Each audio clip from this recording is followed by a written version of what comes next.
In the dimly lit corridors of this once famous prison, something mysterious is unfolding.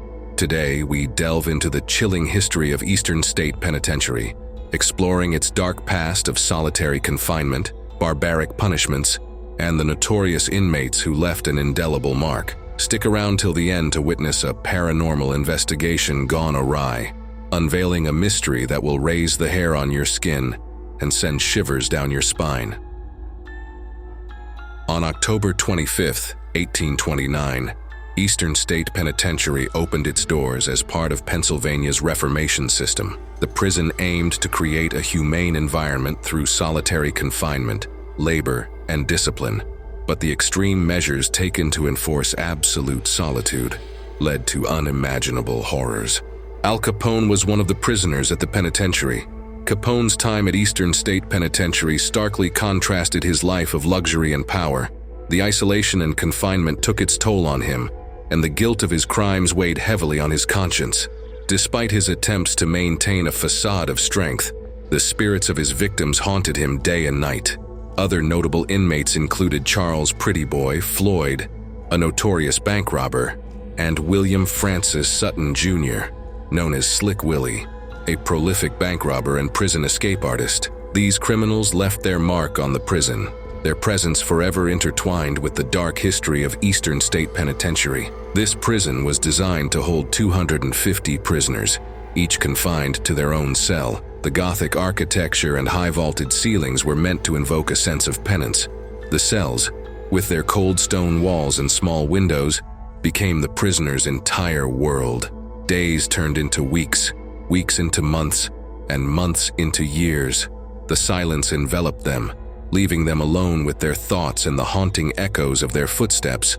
They were not allowed to see or interact with other inmates, and their contact with prison guards and personnel was limited. The darkness seemed to seep into their souls, eroding their sanity bit by bit, and eventually, in this isolation, drove the prisoners to madness. Although Eastern State Penitentiary was built to reform and correct the people imprisoned within, it quickly devolved into a place of horrors. It began with reports that prison guards were abusing prisoners. Gruesome punishments were inflicted by the guards upon those who dared to defy the strict rules of the prison. Inmates who spoke out or showed signs of disobedience were subjected to horrifying ordeals. One of the most feared punishments at the prison was the mad chair. Inmates were tightly bound to the chair with their hands tied behind their backs and an iron gag secured in their mouths. The physical pain was excruciating, but the psychological torture was even worse. The silence was broken only by their muffled cries as they endured unimaginable agony. Another method of punishment involved the infamous dunking baths. In the freezing cold of winter, inmates were submerged in icy water until they were on the brink of hypothermia. Then, they were hung up on the walls, allowing the water to freeze on their skin. The combination of physical torture and isolation from this method pushed many prisoners to the very brink of madness. The overcrowding, isolation, and physical torture led to a breakdown in the already fragile system. Sanitation deteriorated, disease spread like wildfire, and violence erupted with alarming frequency. The prisoners, stripped of their humanity, turned on each other in a desperate bid for survival. Then, in 1933, the prisoners' feelings reached a breaking point. Fueled by frustration and a desire for change, the prisoners revolted. Fires erupted, engulfing the cells in flames as chaos consumed the prison. The screams of the inmates echoed through the corridors, mixing with the crackling of the fire. The authorities rushed to regain control, but the damage had been done. Since its creation, this was the closest Eastern State Penitentiary had come to a prison break, but there would be other attempts. However, Eastern State Penitentiary was not impervious to escape attempts. In one daring plan, 12 inmates used spoons and flattened cans to dig a tunnel from their cell. They worked tirelessly, taking turns to avoid suspicion, as the tunnel slowly took shape beneath the prison grounds. The tunnel became a symbol of hope and freedom for the inmates. It represented their determination to break free from the oppressive walls that held them captive. The hours spent digging in secrecy and the anticipation of freedom fueled their spirits and ignited a flicker of rebellion. But they had to be careful, as one mistake could be their undoing. They knew all too well the fate that waited for them if their escape plan failed. At Eastern State Penitentiary, those who were caught attempting to escape were sent to the Hole, a punishment block reserved for the most unruly and defiant inmates. The Hole consisted of dark, cramped, solitary cells, where prisoners were all but forgotten, left to languish in their own misery and despair. The silence was deafening, broken only by the occasional whimper that served as a chilling reminder of the prisoners who once ruled outside these walls, now reduced to mere shadows of their former selves, and with them in the darkness, the faint sound of rats scurrying around, as their only reminder that they were not alone. With this in mind, the inmates worked tirelessly, risking isolation and punishment for a shot at freedom. With each passing day, the tunnel took shape and the inmates began counting down the days to their liberation. However, their dreams of liberation were short-lived. The authorities discovered the tunnel, and the prisoners were recaptured and served swift punishment. The escape attempt only served to further tighten the prison's grip on its inhabitants, leaving them more desperate and resentful than ever before. With so many crushed hopes and dreams, as well as the isolation and torture, it wasn't long before the darkness began to visibly manifest. Eastern State Penitentiary's dark history and the suffering endured within its walls have given rise to countless tales of paranormal activity. Visitors and investigators have reported strange phenomena, including whispers, shadowy figures, and unexplained noises. Cell Block 12, where the infamous riot took place, has become a hotspot for paranormal activity.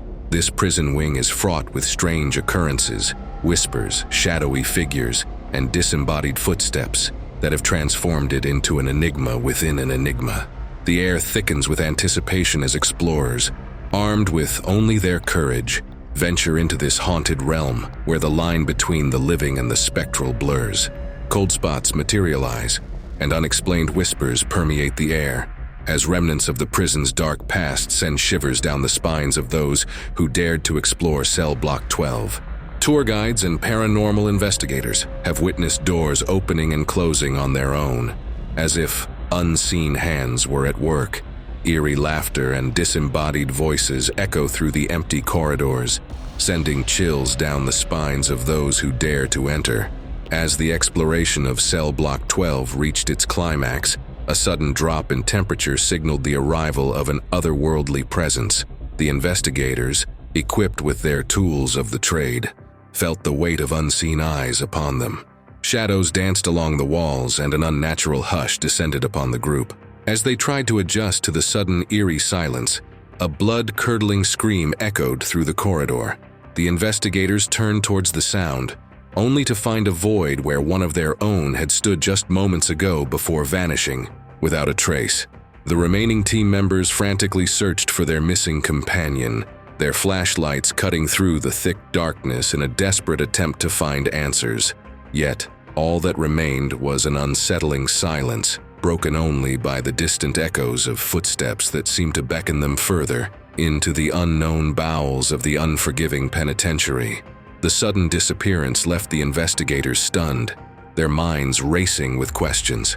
Was it the work of a vengeful spirit, a manifestation of the prison's tortured history, or is something even more sinister lurking in the shadows?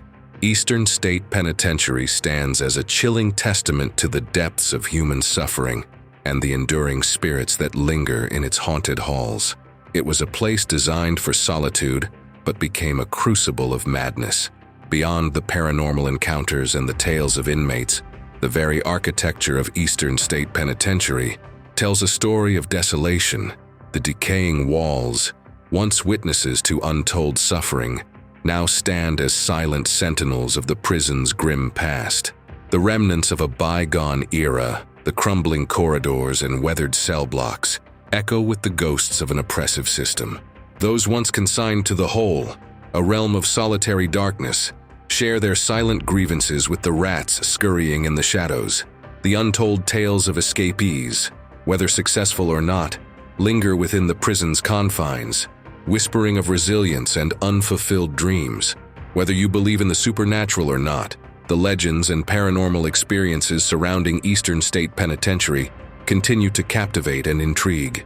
As the sun sets on this eerie chapter of history, The spirits remain forever prisoners, their stories etched into the very fabric of this haunted penitentiary. What do you think happened to the investigator in the depths of cell block 12? Let us know in the comments. Ready for more hauntings? Then click here to discover Sarah's restless whispers at the Winchester Mansion, or watch this other video instead.